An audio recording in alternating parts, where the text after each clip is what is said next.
In the times that early Jaguars were manufactured, the term "made in England" stood for quality and reliability. These cars were bulletproof. This was before the modern notion of your car safely crumpling up on impact. The first line of protection were the bumpers, good British spring steel.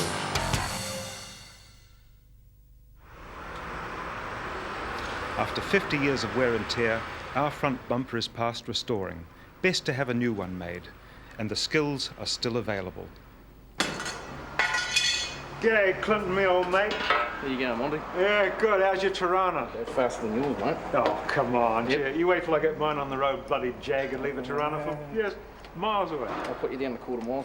What can I do for you? I've got a little job I wonder if you do, please. This is my front bumper bar. You can see the condition of it. You know what I mean?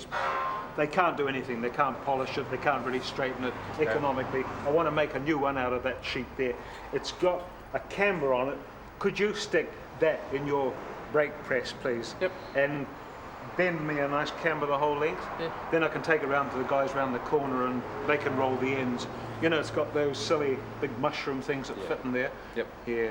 Is that too big a job for you to tackle? Yeah, I can do it now for you. Yeah, you're a big, strong man. That's Yep, good. no okay.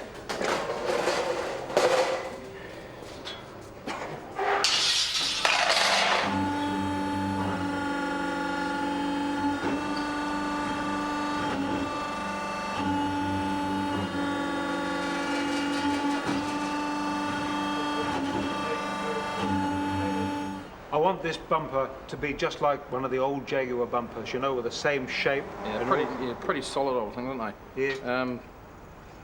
They're out of spring steel, so it's quite hard.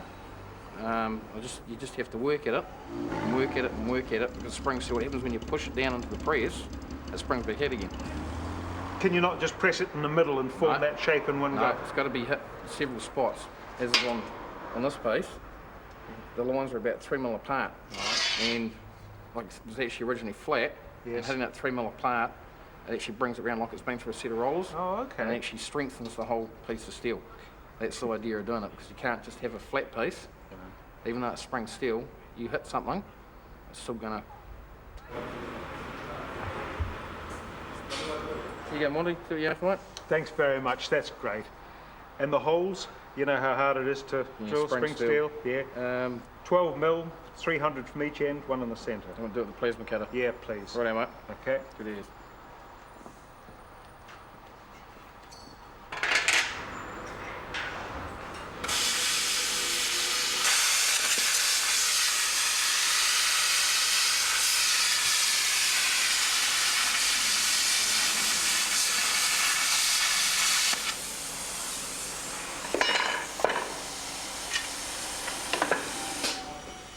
You go, Monty. See what you have, mate? That's great.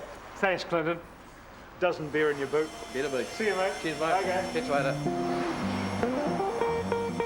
For their early cars, Jaguar didn't have the resources to manufacture their own engines. These were bought from the Standard Motor Company. Design work was carried out on the engine head to lift the horsepower, and once developed, these 4- and 6-cylinder motors powered the early Jaguars until the long-running XK engine was introduced in 1951.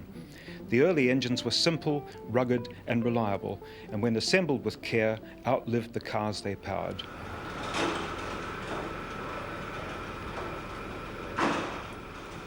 I'm nervous this morning.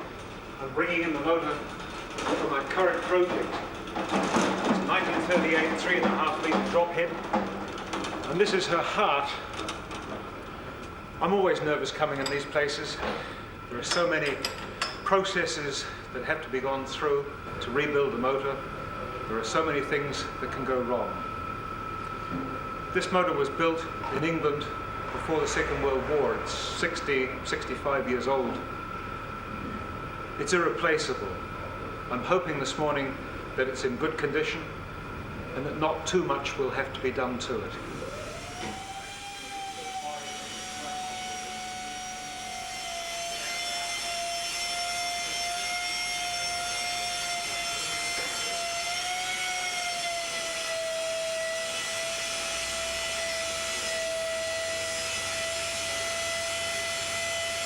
It's not the first Jaguar motor you've done in your time, is it? Oh, of course not, no. No, I've been here 25 years. We've done heaps of them, you know. Okay. But we sort of specialise on a lot of classic type vehicles today, and Jaguars are very popular, of course, you know, because they're a great mark, aren't they? True. Oh, A yeah. good old English mark, and and you can buy most of the parts for, you know, from the 3.5 litres on motors, and even for the old 46s and stuff like that, the old Mark 4s and Mark 5s here. You can buy a few bits, and the rest of it we make. Oh, there's a Jag motor there, actually. We're doing. Okay. That's Jaguar 3.5. yeah, that's an XK140. Right, yeah. And we can buy all the parts for them, you know, 8-to-1, 9-to-1 compression pistons. Right. You can buy the bearings and the gudgeon bushes and stuff like that. So, and we've got gaskets, so parts really aren't a problem. Okay. And anything that we can't buy, you can get some of it from America, some of it from England, and other than that, we make it. How long is it going to take you to overhaul my motor? Well, if it's a straightforward job, and you want a job which is finished to this sort of expectation, from flywheel to water pump, everything polished up, 2-pack paint job, the works, distributor overhauled, carburetors overhauled, manifolds, you name it, it's done, so that you've got a lifetime warranty, basically. You're looking at something which is going to take 2 or 3 months.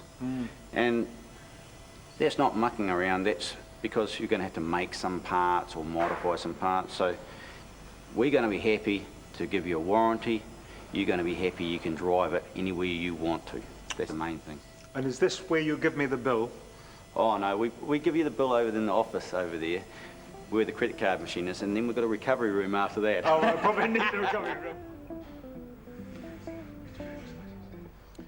I've got a real bad whine in my back axle, coming from the differential, I guess.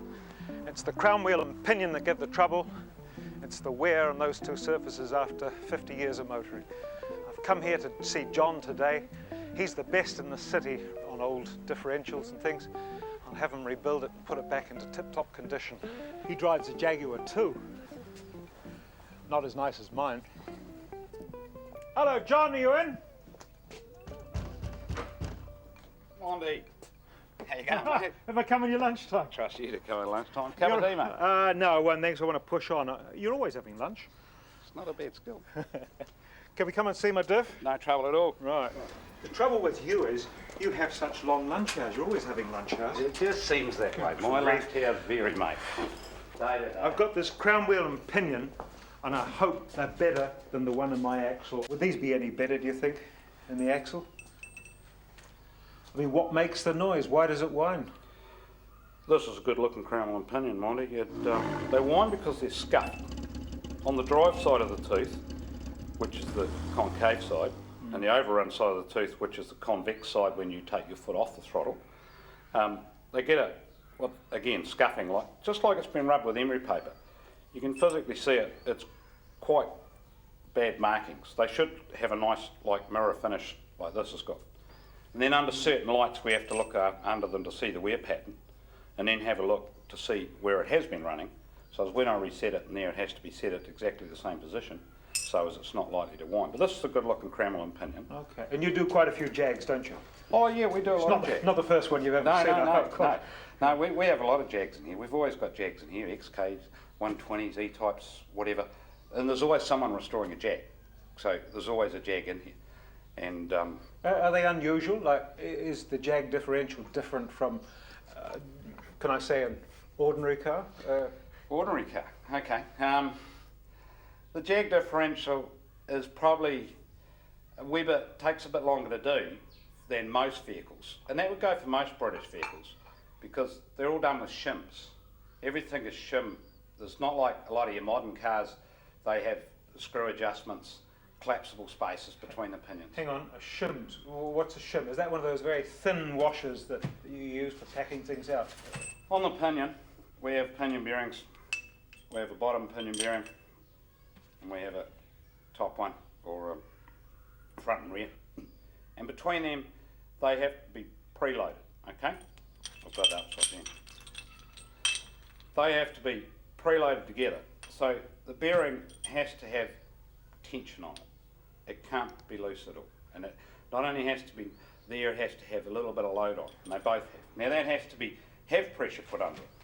Now, the Jaguar's case, they have a solid spacer between them, so that is then done up. The nut's done up real tight, so it is held dead in place. It can't move or twist or go anywhere. And that is adjusted then with shims, ranging from 3 thou, 5 thou, 10 thou. We work in thousandths of an inch all the time with differentials. When you take your foot on and off the throttle and you get a clonk between gears, or especially between forward and reverse, and you get that wee clonk, that take-up. And that's all the take-up, because you got the take-up of your axles to your splines, where your axle goes in your carrier, and you get between the side gear and the little pinion gear, and then of course you've got your crammel and pinion, which run about between 6 and 10 thou backlash, and so you get all that taking up at once. So that's why a lot of cars, especially older cars, have a clonk, a little clonk. Well, we'll want to eliminate that as much as possible, because people don't like noises. They think, what's wrong?